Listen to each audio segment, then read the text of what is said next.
I think we're going to see, as we saw, as you mentioned with brands, sort of that collapsing of the extremes of the value propositions. Exactly. I think we'll see the same things with retail media networks.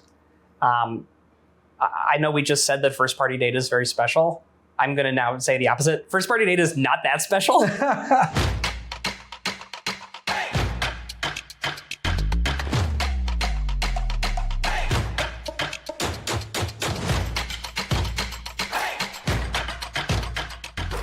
But then I question, with the proliferation of all these media networks, platforms, offering this kind of media investment opportunities, it's impossible to do it with an account manager or brand manager manually.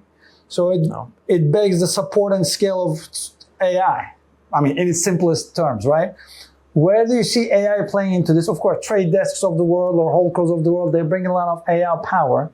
But do you see AI still a nascent technology for the retailers and the platforms offering to the brands, or is it still in its acceleration? Is it coming to a maturity level? Where does AI stand in between of all? Because we need to act more and faster in those campaigns. We don't have time to wait 3 weeks for campaign ending, 2 weeks for attribution window closing, and then receiving the reporting already 2 months past. I totally agree. I think what we've seen on the AI side can be summed up in a few modes. On one mode you have is how to improve customer experience as the shopper. How do I use AI to reduce friction? We didn't talk about personalization yet, but you're right. So that's one spot. The other one is how do I use AI on the back end to interpret and model and deal with the data I get as a brand from these platforms. On the first side, there's a really interesting paper from the Amazon Sciences team about the underpinnings of Rufus, which is their AI chatbot. The algorithm is called Cosmo. Right. It's a good read if you like that nerd stuff. Always. That's why we're here in the library of Yale Club. It reads like an academic journal article for computer science, which, not for the faint of heart. Right. But one of the big things it talks about is how these AI algorithms to personalized shopping experience use the purchase occasion or the use case or the reason for buying as part of the graph that connects things to each other.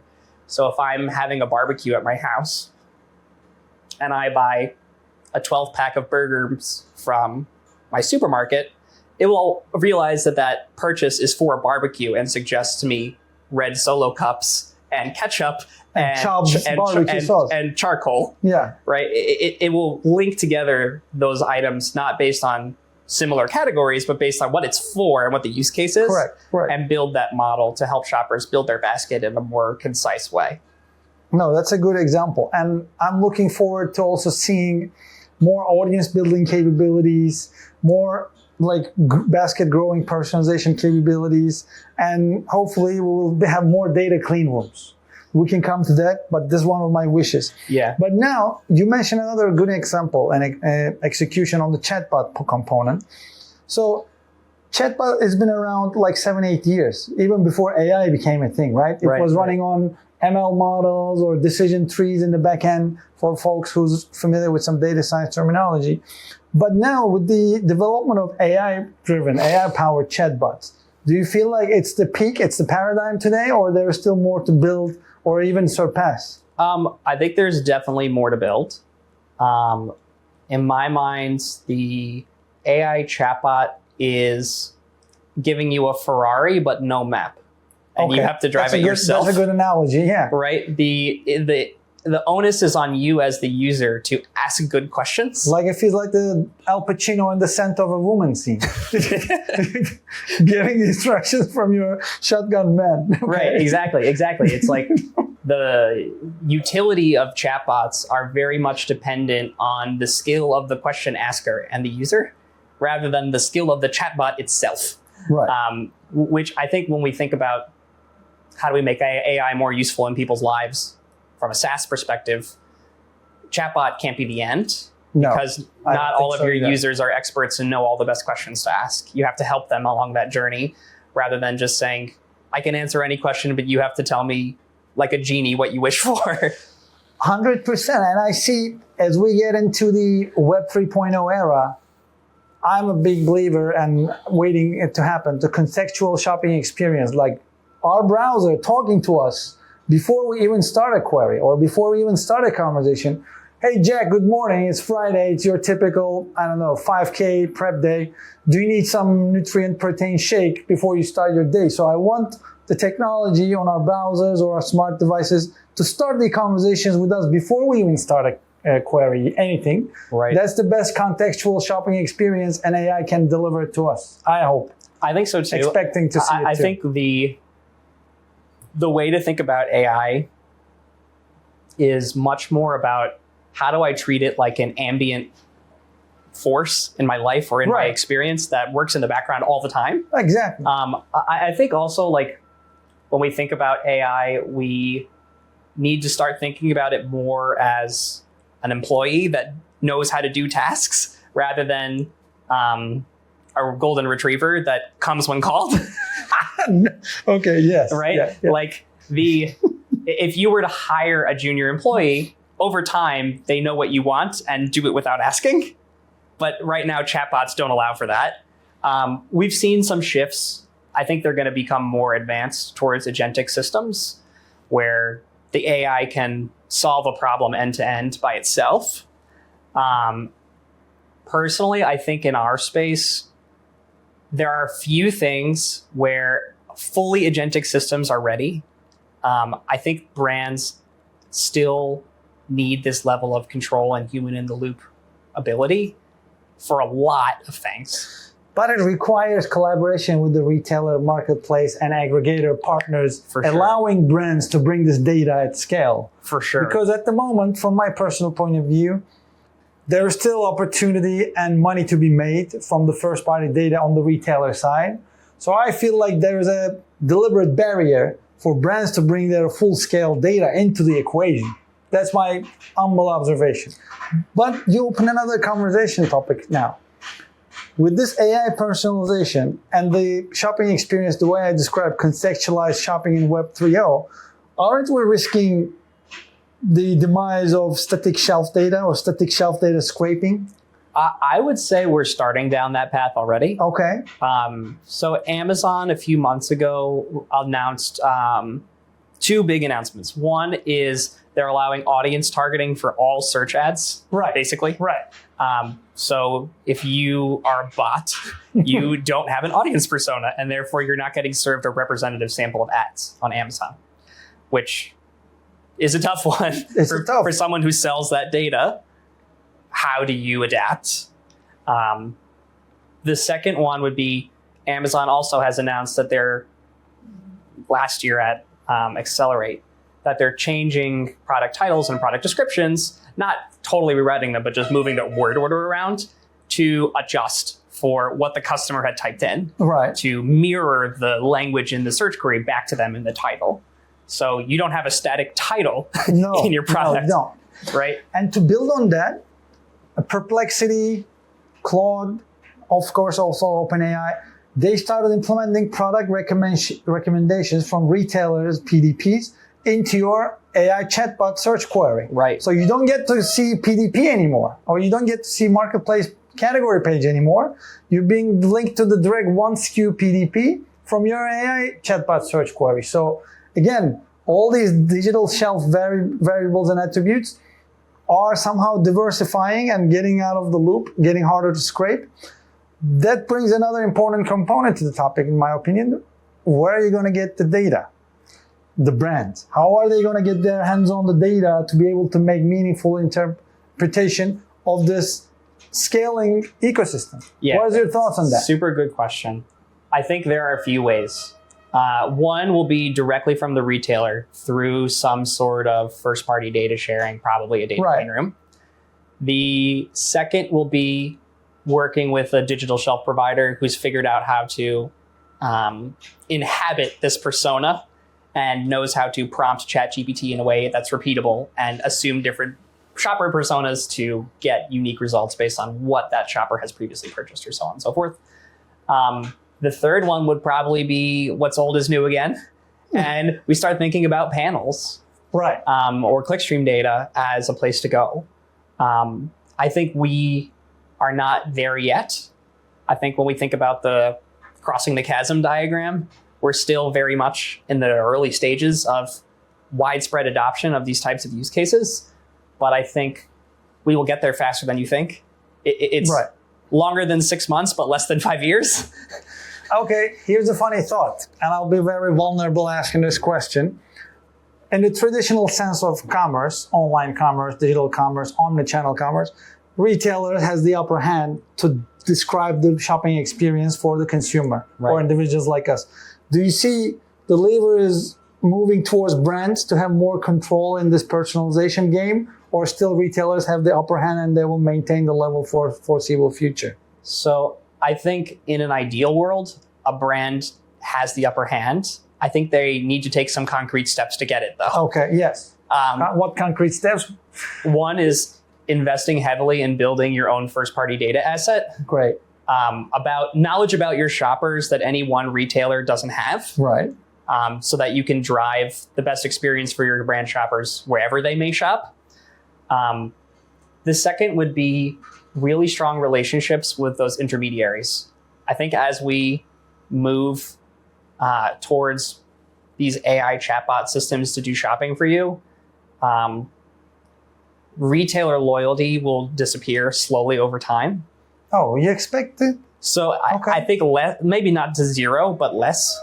That, for example, if ChatGPT can find what's the price on Walmart, what's the price on Target, what's the price on Amazon for the same product, and it'll just return to me the one that has the lower price. But I think this will play also into hands of the private labels. I mean, if it's a data game and if it's taking sentiment of the individual browsing experience out of the equation, I mean, the retailer's promotion of their own brands and the price point of the private label brands, it might play into the private label brands game too. Right, you're totally right. I think it forces brands to need to think harder about how do they differentiate their value prop in a way where someone would be willing to pay more for the branded product over the private label.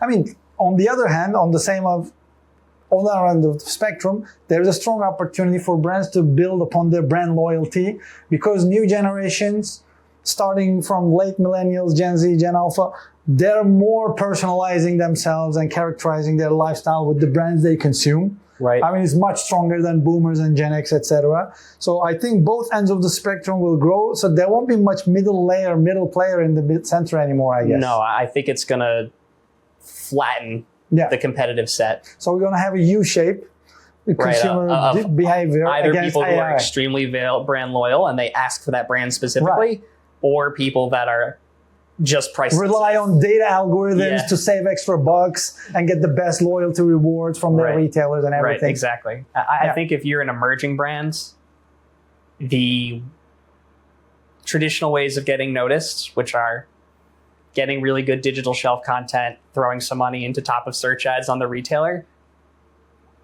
soon those days will be gone. And I think you made a great point about building the basket with multiple products, which not be in adjacent categories or strong connected categories. And we all see, of course, retailers are investing heavily for other services to be offered in their physical locations as well as online stores. So those service combinations also great opportunity for AI and contextual shopping, which I think will challenge brands' traditional approach.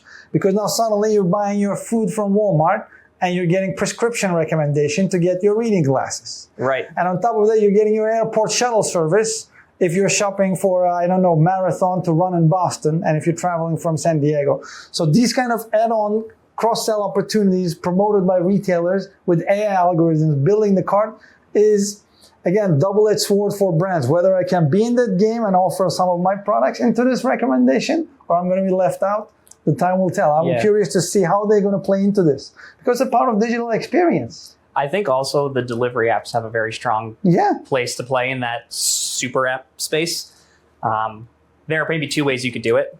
One is you become a food specialty app where you say, I'm going to deliver food. I'm going to own or cook my own food. Okay. Right.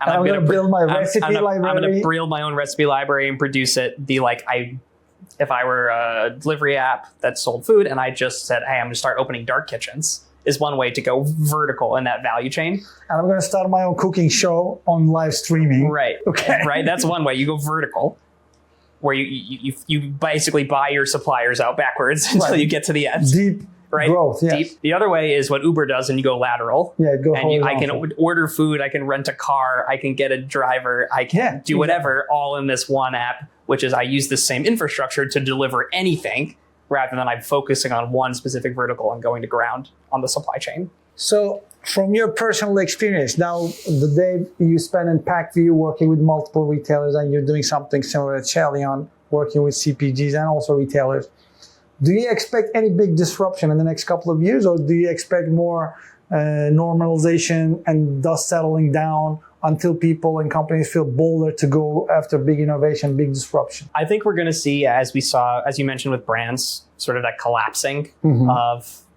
the extremes of the value propositions. Exactly. I think we'll see the same things with retail media networks. I know we just said that first-party data is very special. I'm going to now say the opposite. First-party data is not that special. I think the initial promise of retail media was very much I take first-party data, I build a closed-loop attribution system, and voila, I have a magical, valuable thing. If you don't have high-quality first-party data or a large amount of interesting first-party data, and your attribution system is kind of subpar, it's very difficult to compete as a retail media network. And I think we'll see this. I agree. The collapse of the 200 into some level of what I would call like a remnant inventory where retail media open exchange start to emerge, where retail media networks 100 through 250 will say, I don't have a chance competing head to head against Amazon and Kroger. I need to figure out how I'm going to get people to place ads on my site at all. And I'll go through power and numbers and aggregate those data sets. I couldn't agree more with what you said, Les, because early days, 4 or 5 years ago, when we were explaining retail media's value proposition, the superior features compared to the other digital medium assets, top 3 items were targeting capabilities. You can target different demographics because of the retailer's data. And you're going to get first-party data aggregated in return, so you can enhance your first-party data to build your category. And third, you get accurate measurement with the high return on your investment. Right. Those were the 3 strongest value props for the retail media.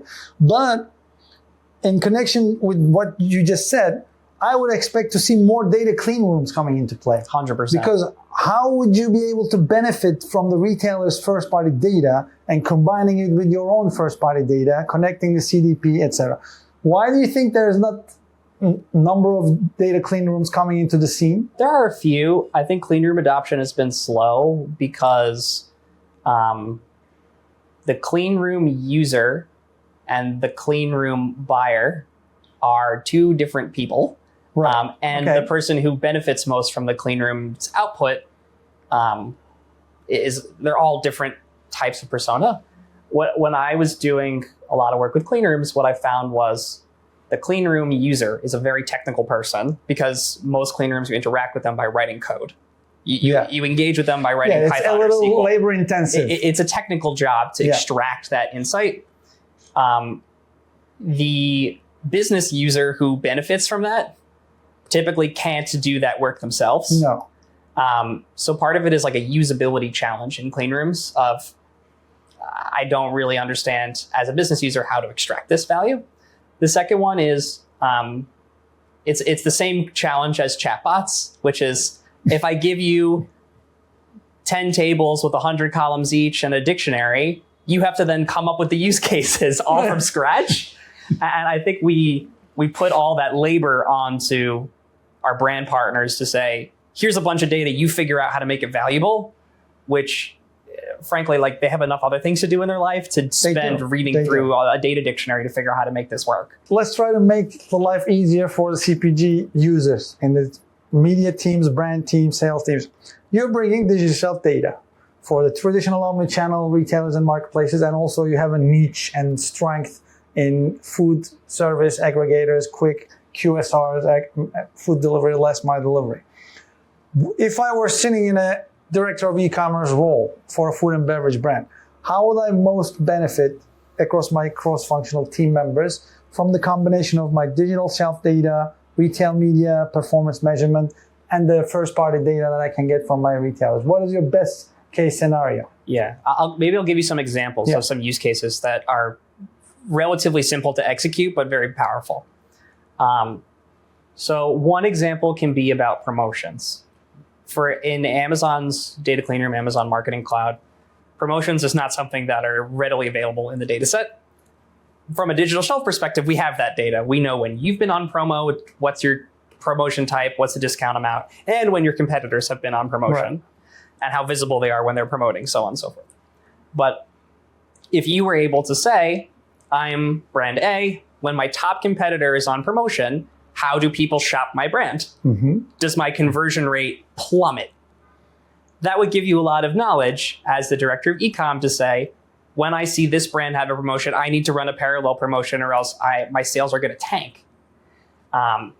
That's a way to sort of do that for an analytical lens. The next step would be, how do I build an audience to say, show me people who saw my product when my competitor was on promotion and didn't buy, and let's go after them now that I do have a promotion.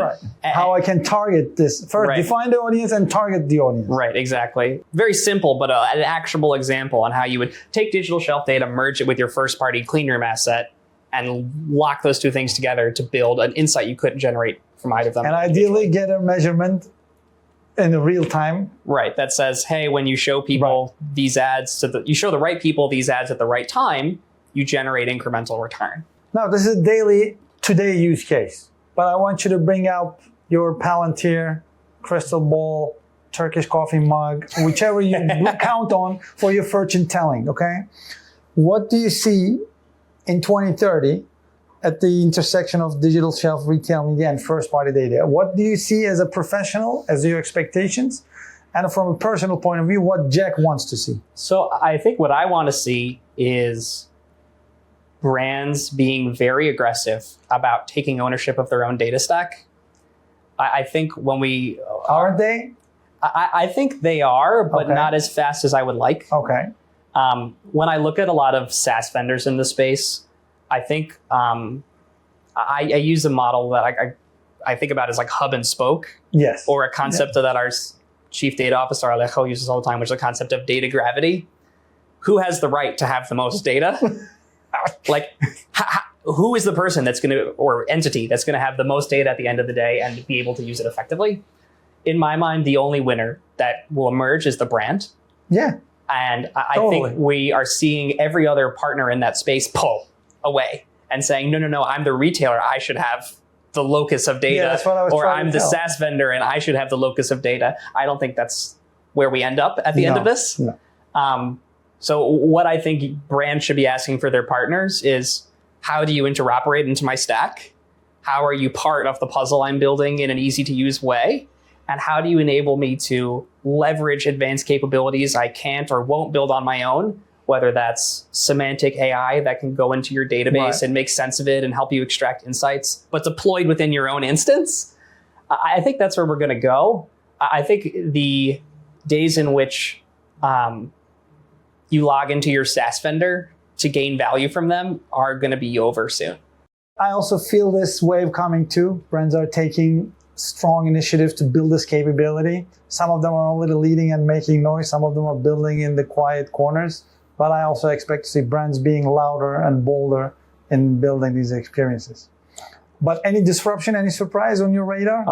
I think the big disruption I would see coming that's maybe out of left field is the number of retailers that will start competing in the QSR space. Oh, okay. That's interesting. So when we think about retailer P&L, one of the things that is a grind on their top line is the markup that you find on these QSR platforms. That if I sell a banana for 99 cents at Kroger, if I sell it on Instacart, it's $2.50. And the retailer might say, I should just charge $2.50 and deliver it myself. Yeah. Right? Like I can figure out how to make only if you can. Yeah, I could figure out how to make the logistics work in a controlled manner and cut out this intermediary. I think we're going to see a lot of friction between those delivery intermediaries and retailers over time when retailers are realizing there's a subset of convenience-focused shoppers who are completely price insensitive. And I should just charge more and then deliver it myself. No, that's super interesting. And I got a couple of takeaways from the conversations today. Now, as we're approaching to the end in this magnificent ambience in the Yale Club, I want to summarize what I'm walking away from this conversation. First, I was impressed with the musical background. I will definitely find some spot and opportunity to have listened to your opera somewhere. Second, the brand power is growing and brands will come stronger and bolder with their first-party data, personalization efforts, and utilization of AI. Third, the size and the speed of bringing data in, what tech stack they're using, what technology they're relying on, is only going to help brands better because retailers are already investing in those in-house capabilities. Right. And fourth, I think I also agree with you. We're going to see more QSR, more food aggregators in the retail media conversation. That's also my sentiment. But Jack, it was a pleasure having this conversation with you. Thanks for having us in this magnificent library of the Yale Club. And looking forward to seeing some of the work you guys are doing at Shalion in the coming weeks. It was a nice conversation. Thank you very much. Thank you so much, Mert. Thanks for having me. Thanks for tuning into the Ecommert Podcast. For now, goodbye from downtown Manhattan. But until next time, stay ahead of the curve.